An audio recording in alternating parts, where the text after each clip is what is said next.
C'était la toute dernière partie des Sartois du web, toujours en simultané sur Twitch. Vous pouvez poser toutes les questions que vous souhaitez aux différents intervenants, aux chroniqueurs, mais également aux invités. Et pour une fois, je ne suis pas en studio, mais bienvenue chez moi, dans mon bureau, où je suis en plein montage du portrait de cette semaine que vous allez découvrir d'ici quelques instants. Nous allons partir à Ivry-l'Évêque, au pôle européen du cheval, pour partir à la rencontre d'Emmanuelle Schramm-Rossi, la gérante du site. Elle va nous parler du bilan de l'année, mais surtout d'une comédie musicale équestre appelée Reconnexion, qui a lieu du 19 au 22 décembre. C'est uniquement à Bullrich Up. On est allé la voir. Je propose de découvrir son portrait maintenant dans le portrait de cette semaine. Regardez.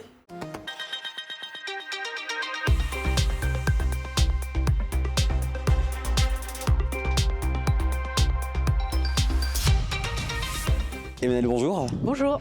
Merci de nous accueillir ici au pôle européen du cheval. Qui dit Noël dit bientôt aussi spectacle, comédie musicale. Avec la prochaine date, c'est Reconnexion, un spectacle très actuel. D'abord, avant qu'on en parle, quel a été le bilan cette année pour vous, pour le pôle européen du cheval? Le pôle européen du cheval, avant d'être organisateur de spectacle, c'est d'abord un organisateur de compétitions équestres. Et c'est vrai que cette année, on a eu encore l'occasion d'organiser beaucoup de compétitions, comme chaque année. Entre près de 40 compétitions, ça fait beaucoup. Et notamment de quelques très beaux événements comme championnats d'Europe ou internationaux dans plusieurs disciplines, mais aussi des grands championnats de France. Donc on a été occupés et... Une bonne année quoi. Une bonne année, voilà. Donc Reconnexion, c'est le spectacle, cette comédie musicale équestre qui va avoir lieu du 19 au 22 décembre.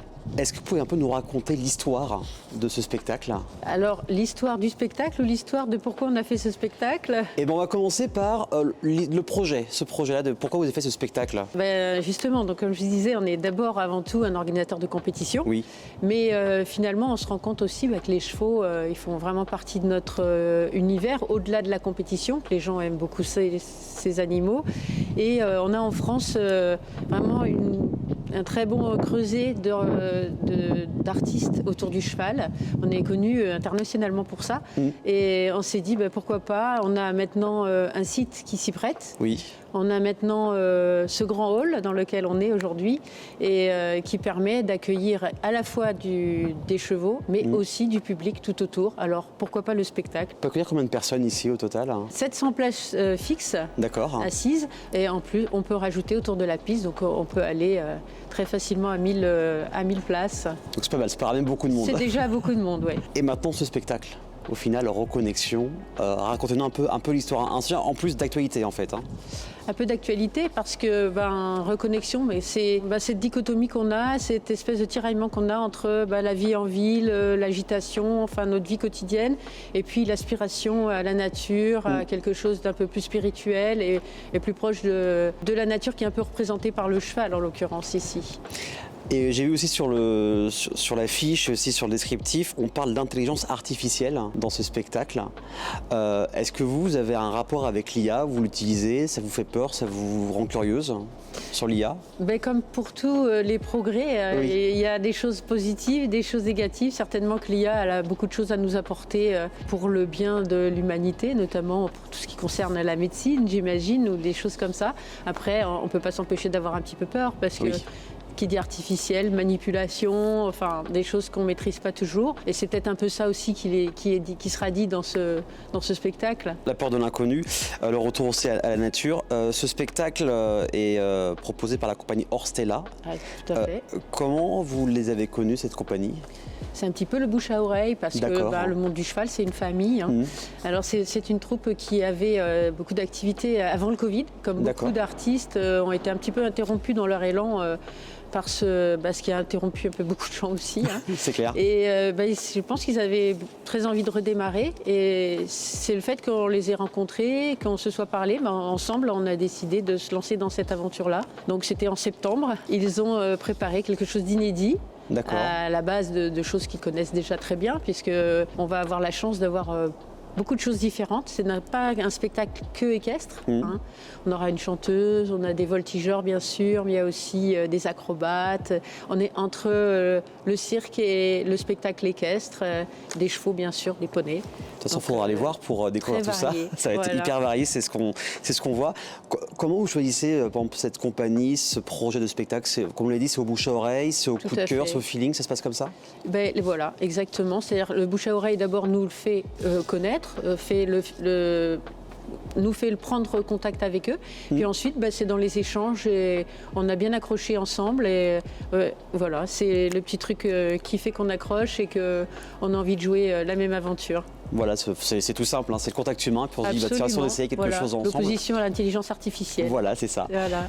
Je ne me rends pas compte, parce que ça, moi je suis complètement inconnu extérieur à ce milieu, mais septembre, vous avez dit, c'est beaucoup, c'est pas assez, c'est pile le temps qu'il faut? C'est à la fois peu et assez, on va dire. D'accord. Parce que c'est vrai qu'on avait dans le temps, il y a très longtemps, organisé déjà un spectacle, à l'époque qui avait très bien fonctionné, mais qui avait été assez compliqué à faire parce qu'on ne disposait pas encore du site. D'accord. Et c'est quand on a réfléchi qu'en fait, voilà, on l'avait fait l'année dernière, ça a commencé. On a fait ce premier spectacle et ça nous a donné envie de recommencer finalement, voilà. Et on s'est dit, nous on est très occupés par la compétition toute l'année. Ouais. Et c'est vrai qu'en fin d'année, comme ça, avant Noël, on se dit, on peut le faire, allons-y, lançons-nous. Un peu plus de légèreté, voilà, pour les fêtes de fin d'année, donc du 19 au 22 décembre. Quels sont les projets qui vont arriver pour le Répertoire du Cheval pour l'année prochaine, dont on peut parler? On peut déjà parler, puisque notre calendrier est fait. C'est toujours un petit peu compliqué, un calendrier pour toute l'année, puisqu'on fonctionne à la fois avec les fédérations internationales, la fédération nationale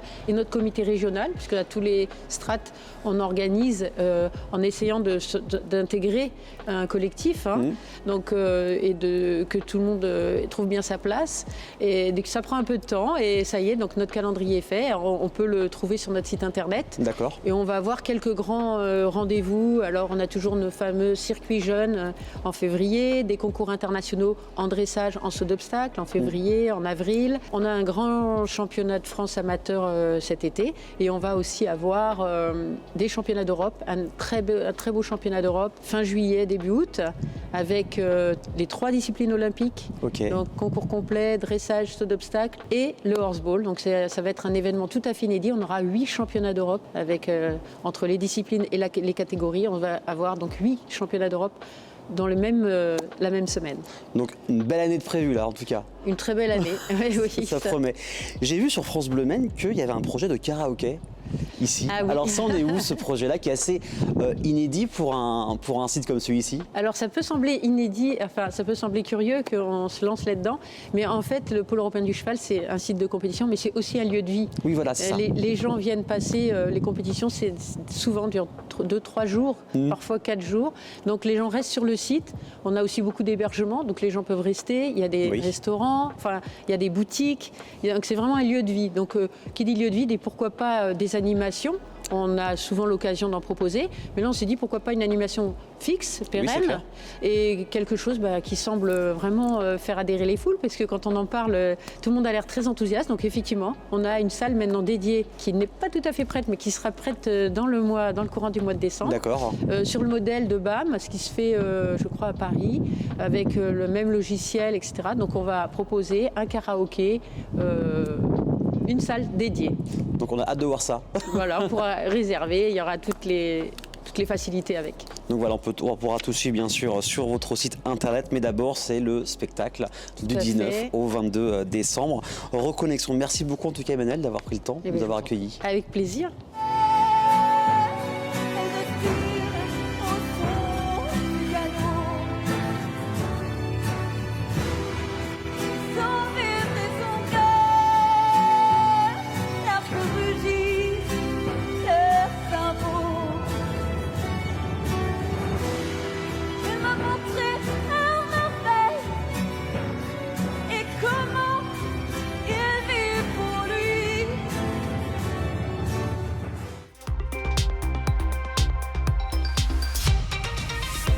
Toutes les choses ont une fin. Merci beaucoup d'avoir suivi encore une fois l'émission Les Sartois du Web. C'est uniquement sur LMTV Sarthe et le samedi en replay sur YouTube. Vous pouvez vous abonner sur Facebook, Instagram, mais également sur notre chaîne YouTube pour ne rien rater. Vous êtes quasiment 30 000 à nous suivre sur notre chaîne. Merci beaucoup de votre fidélité. On se retrouve la semaine prochaine, même jour, même heure, même chaîne.